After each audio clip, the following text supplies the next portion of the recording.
শুভ সকাল বন্ধুরা। আজ আর একটা নতুন দিন।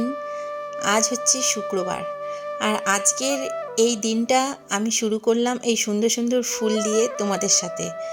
সকালবেলা ছাদের দরজাটা খুলেই এই ফুলগুলো দেখলাম, কত সুন্দর ফুটে গেছে, তাই তোমাদেরকেও একটু দেখালাম। তারপরে সোজা নিচে চলে গেলাম, গিয়ে হাত মুখ ধুয়ে কাপড় চোপড় বাসি ছেড়ে ফ্রেশ হয়ে আমি গরম জল খেয়ে নিলাম। খেয়েই সোজা ঘরে জানলা দরজা যা যা বন্ধ ছিল সব খুলে দিলাম। এটা আমার ছেলের ঘর। দেখো, ঘরে ভালোই রোদ আসছে, কিন্তু ছেলে উঠে গেছে, ও সিনথেসাইজার প্র্যাকটিস করছে, তো ওকে কমপ্ল্যান করে দিলাম, আর আমিও চা খেয়ে নিয়েছি। চা খেয়ে বাসি ঘর বারান্দা সব মোছামুছি করে যত কাপড় চোপড় ছিল আগের দিনে সব কেচে ছাদে মেলে দিয়েছি। আর এটা হচ্ছে আমাদের ঘরের কার্পেট, ঠান্ডায় পেতে রাখি মেঝেতে, সেটাও আজকে ধুয়ে দিয়েছি। তারপর এসে দুপুরের খাবারের ব্যবস্থা করলাম, ডাল চাপিয়ে দিলাম, এদিকে ভাত হচ্ছে দেখতেই পেলে, আর এদিকে বেগুন ভাজছি। আর এই যে মোচা করছি আজকে, মোচার জন্য তখন ওখানে মিক্সিতে মশলা করছিলাম। আমার রান্না কমপ্লিট। দেখো আজকে কি কি রান্না হয়েছে। আজকে দুপুরে রান্না হয়েছিল মোচার ঘন্ট, পাতলা করে একদম মুসুরির ডাল, যেটা আমরা লেবু দিয়ে গরম ডাল খেতে শীতের দিনে ভালোবাসি। আর হয়েছিল মোচা আর কুচো চিংড়ির বড়া, বেগুন ভাজা, আর হচ্ছে ভাত। আজকে এগুলোই রান্না হয়েছিল।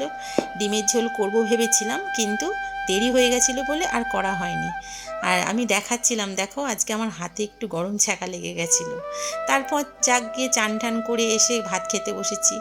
ভাত টাত খেয়ে বাসন মেজে সকালে যা জামা কাপড় কেচে দিয়েছিলাম সব ছাদের থেকে তুলে নিচে নিয়ে আসলাম, আর একটু দাঁড়িয়ে চারিপাশটা দেখছিলাম। তারপর একটু টিভি দেখছিলাম, তো সন্ধ্যা হয়ে গেল।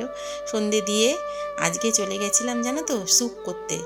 আজকে করেছিলাম চিকেন স্যুপ। ঘরে একটু ফ্রিজে চিকেন রাখা ছিল, সেটা দিয়ে আজকে সন্ধেবেলা একটু গরম গরম স্যুপ করেছিলাম।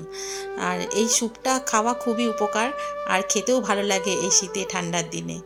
আমি, আমার বর, আমার ছেলে, আমরা খেতে খুব ভালোবাসি জানো তো এই স্যুপটা। তোমরাও করবে, বাচ্চাদেরকে দেবে। এখানে বিনস, গাজর, পেঁপে এইসব দিয়ে এই মানে অল্প কটা চিকেন ছিল ফ্রিজে, সেটা দিয়ে স্যুপ করেছি। এটা আজকে আমাদের সন্ধ্যের টিফিন হয়েছিল। ছেলেকে দিলাম, বরকে দিলাম, আমিও খেলাম। তারপর একটু টিভি দেখে ছেলের ঘরের বিছনাটা ঠিক করে দিলাম। ও শোবে রাতে, ওর বিছানা টিছানাগুলো ঠিক করে দিলাম। আর রান্না তো আজকে আমার করাই ছিল, সেজন্য রান্নার অত তাড়া ছিল না। একটু বেগুন ভেজেছিলাম আর ভাত করেছিলাম, আর সেরকম কিছু করিনি। তারপর খেতে বসে পড়লাম। ছেলে আগেই খেয়ে নিয়েছে, ওকে খাইয়ে দিয়েছিলাম। তারপর বর আর আমি খেয়ে হাত মুখ ধুয়ে বাসন মেজে চলে এলাম ঘরে। একটা সিনেমা হচ্ছিল, একটু সিনেমা দেখছিলাম। আর আজকে সকাল থেকেই তোমাদের জন্য এই ভিডিওটা করলাম। কেমন লাগলো কমেন্ট করে জানিও। ভালো লাগলে একটা লাইক করে দিও। আজ এই পর্যন্তই, টাটা।